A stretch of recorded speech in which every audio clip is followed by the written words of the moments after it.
अगर मैं आपसे कहूं कि जीता हुआ मैच हारने के बाद आपकी हरमनप्रीत कौर ने जानते हो क्या कहा? अरे भाई साहब, ऐसा भड़कान भड़क गई कि पूरी की पूरी मुंबई इंडियंस की टीम ही डर गई। और उसी के साथ साथ वो राज खोल दिया जिस राज की वजह से जो पहला मुकाबला था WPL का, जो कि 9 तारीख को हुआ था, भाई साहब कोई नहीं कह सकता था कि यह मुकाबला मुंबई इंडियंस हार भी सकती है। लेकिन कहते हैं ना कि चमत्कार कभी कभी होते हैं, और वो चमत्कार आपको इस पहले मुकाबले के अंदर दिख गया होगा। अरे वो मुकाबला, जिस मुकाबले को यार ब्रह्मा भी नहीं कह सकते थे कि ये मुकाबला कभी मुंबई इंडियंस हार जाएगी, लेकिन जानते हो आखिरी के 4 गेंद में जब 20 रन पड़ते हैं ना, तो वहां पर मुकाबला हार जाती है। लेकिन सवाल उठता है कि आखिरकार कब, कहां और कैसे मुकाबला हारी। सवाल ये उठता है कि हार के बाद आपके हरमनप्रीत कौर ने क्या कहा। देखने की कोशिश करोगे तो यहां पर हरमनप्रीत कौर टॉस उछालती हैं, स्मृति मंधाना बोलती हैं और टॉस को जीत लेती हैं, जिसकी वजह से वो पहले गेंदबाजी का फैसला करती हैं और फिर उसके बाद में बल्लेबाजी आती है। लेकिन आप देखने की कोशिश करोगे तो यहां पर मुंबई इंडियंस बहुत ज्यादा रन नहीं, केवल 154 रन मारती है 6 विकेट के नुकसान पर। लेकिन आप देखोगे वुमेन्स के लिए ना तो 154, 160, 170 काफी हद तक होते हैं। जैसे मेंस के लिए 200 होता है, वैसे इन लोग के लिए 160, 170 होता है। मतलब रन काफी ठीक ठाक बने थे। 20 ओवर पूरे बीत चुके थे। अब आरसीबी की टीम बैटिंग करने आती है। 4-5 ओवर तक काफी अच्छा खेल रही थी। हाँ यार, 4-5 ओवर के अंदर 40-50 रन हो चुके थे, लगभग 10 की मतलब एवरेज के साथ वो खेल रहे थे। लेकिन आप देखने की कोशिश करोगे तो बीच में जब एक बार विकेट गिरना चालू होता है, जब आपकी स्मृति मंधाना आउट होती है और अन्य प्लेयर आउट होते हैं ना, तो ऐसा लगता है कि अभी मुकाबला आपकी आरसीबी जीत ही नहीं सकती। भाई साहब, आखिरी के 1 ओवर के अंदर 18 रन चाहिए थे। लेकिन जानते हो चमत्कार क्या होता है?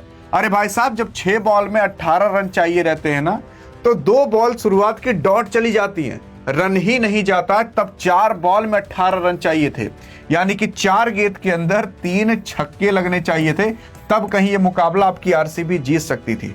लेकिन सामने खड़ी थी डी क्लार्क, चाहे 1 रन था, भाग ही नहीं रही थी। 2 रन हो पा रहा था तभी भाग रही थी। और 2 रन पर अगर आप देखने की कोशिश करोगे तो बहुत बार ऐसा हुआ था कि डी क्लार्क को आउट आराम से किया जा सकता था। भाई साहब, इनके लगभग 2-2, 3-3 कैचेस छोड़े गए, 1 रन आउट छोड़ा गया, और रन आउट जो ये हो चुकी थी वो छोड़ दिया गया। मेन चीज तो ये है, मतलब जो कीपर था वो स्टंप पर तो मारा गेंद, लेकिन गेंद जो थी ना वो लगी नहीं, हाथ जाकर लग गया। भाई साहब, गेंद पहले ही छूट चुकी थी। अगर आपने ना देखा हो तो आप यहां साफ देख सकते हो कि हाथ जाकर लगा और गेंद यहां पर आ चुकी है। यहां पर कैच छूटा और फिर यहां पर एक बार वापस से मैच छूटा।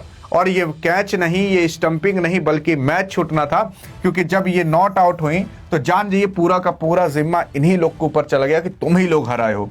क्यों जानते हो? क्योंकि लास्ट की जब 4 बॉल में 20 रन चाहिए तो जानते हो क्या हाल होता है?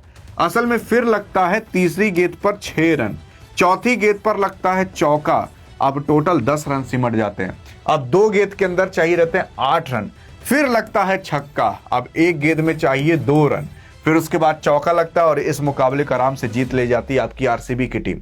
लेकिन भाई साहब, उसके बाद जानते हो क्या होता है? फिर आते हैं हरमनप्रीत कौर, स्मृति मंधाना। स्मृति मंधाना तो कहकर चली जाती है कि ये मुकाबला लग नहीं रहा था, हम जीत सकते थे, लेकिन हमारे प्लेयर और हमारे प्लेयर की मेहनत की वजह से ये मुकाबला जीता गया है।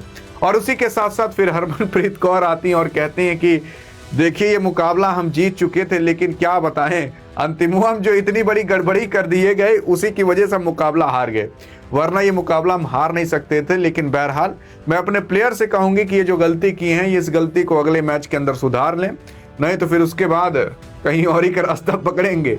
लेकिन क्या लगता है कि इस मुकाबले के आपके मुंबई इंडियंस को हारना चाहिए था कि नहीं? बताइएगा जरूर। वैसे तो ये मुकाबला मुंबई जीती थी, लेकिन आरसीबी की लगन और मेहनत के सामने इस हार को भी टाल दिया गया और जीत में बदल दिया गया।